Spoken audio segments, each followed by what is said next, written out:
politics with Shukuru. We're the future.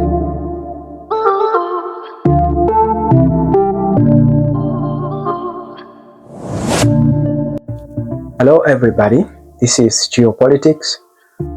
Thank you for joining us again. I'm Shukuru. We are going to London, where we are going to see what happened to David Lammy. But first, here's the incident, and then we're going to comment after, and we're going to show you, to tell why it happened. Deputy Prime Minister David Lammy, and before I do, please,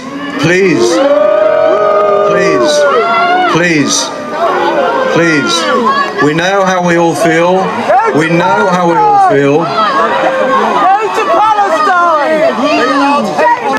Shame on you! Go to Palestine! Leave us alone! They allowed it to grow on a campus. My children's school was closed today. You have allowed this to happen. You have blood on your hands! You're all guilty of it all. You have allowed Jew hatred in Manchester on the street. You have allowed it. You are all guilty. We do not want you speaking here today. You do not speak. You do not want you speaking. Shame on you. Shame on you. Shame on you! Shame on you! Shame on you! Shame on you! Empty words. We want. Okay, all right, we've heard enough. We've heard enough. We've heard enough. We know how you feel. I know how I feel. Let's give the time for our Deputy Prime Minister to address us. David Lammy.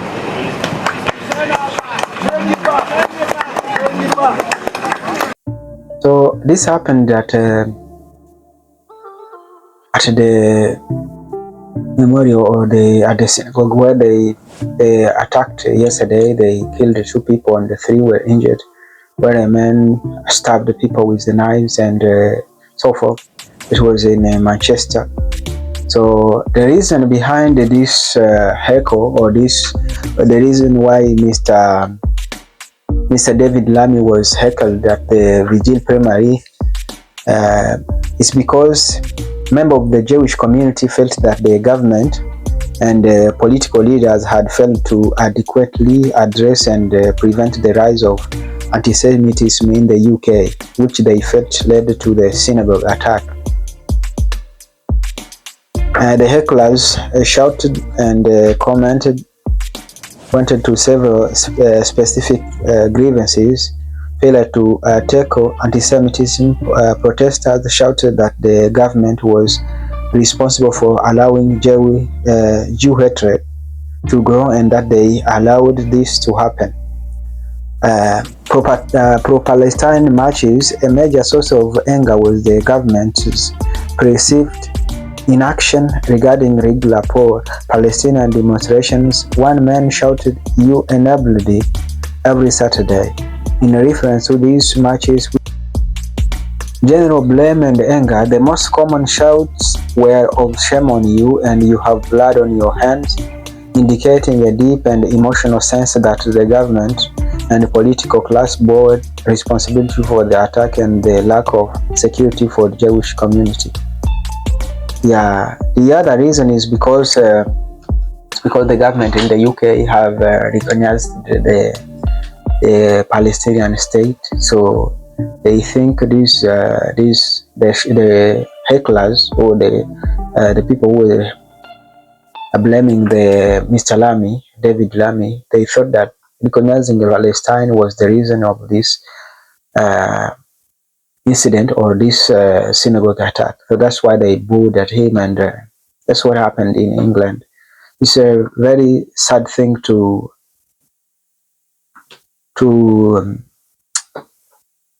live or to have as a person, because I felt sorry for this man, because he even kept on talking. It's not possible for everyone. It's not everyone who could have spoken again, because when you are booed at or when you are heckled, so many people can stop talking and maybe they can feel ashamed. So it's like that. So hear the full video of this incident. And of course with this community, this Jewish community, both here in Manchester and at Heaton Park Synagogue. Right across our nation, and as the Member of Parliament for Tottenham, I know the suffering in Crumpsall is the same as the pain, the worry and the frightened faces in my own constituency and in the area of Stamford Hill, one of the historic homes of the Jewish community in this country.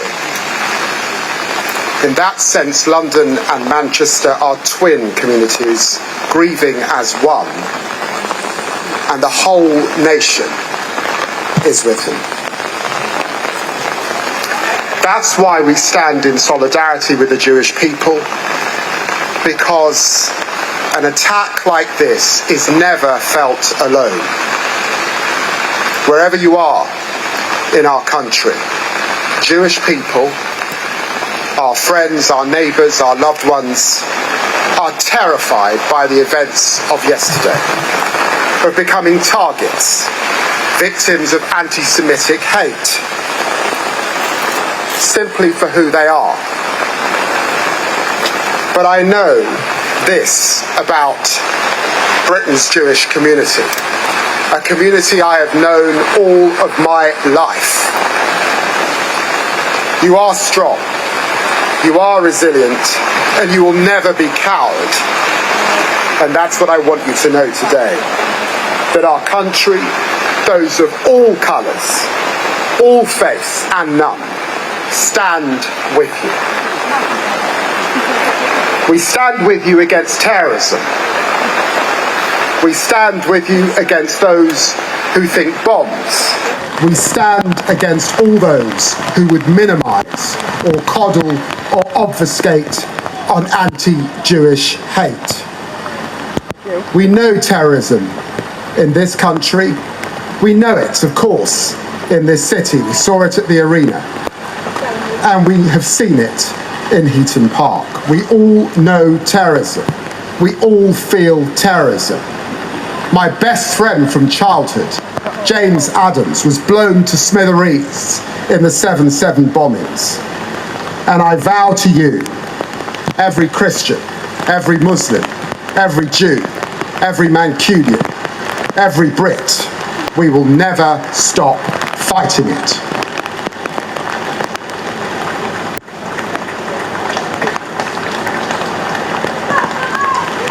That is why we stand in defiance of those terrorists who seek to divide us, who want to pit neighbour against neighbour, to weaken the bonds that bind us together as one nation, one people, one united kingdom. Please, let the Deputy Prime Minister speak, please. Every Saturday! Please.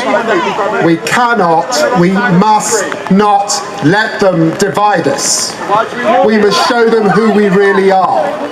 Not what they want us to become or to believe, but Britain's true nature, a tolerant nation, built on mutual respect, common understanding, where people live not in fear. Empty words, we want action. But in freedom, that is who we are. That is who we will always be. And it cannot be eroded by violence. It cannot be erased by vile acts, such as those carried out here yesterday. I want to close with this thought. When I have lost loved ones in the past, Jewish friends have often used a phrase to comfort me. May their memory be a blessing. Nothing will ever take away the pain of what happened here, but how we respond now, how we stand together, yes, in grief and in solidarity, but also in defiance and a shared mission, against terror in the name of us all. That response honours those we have lost. May their memory be a blessing, not just to their families, not just to the Jewish community, but to our entire nation always. And for those that are considering marching over the weekend, I ask them to reflect with all human dignity, grace and understanding, and to stop and to stand back.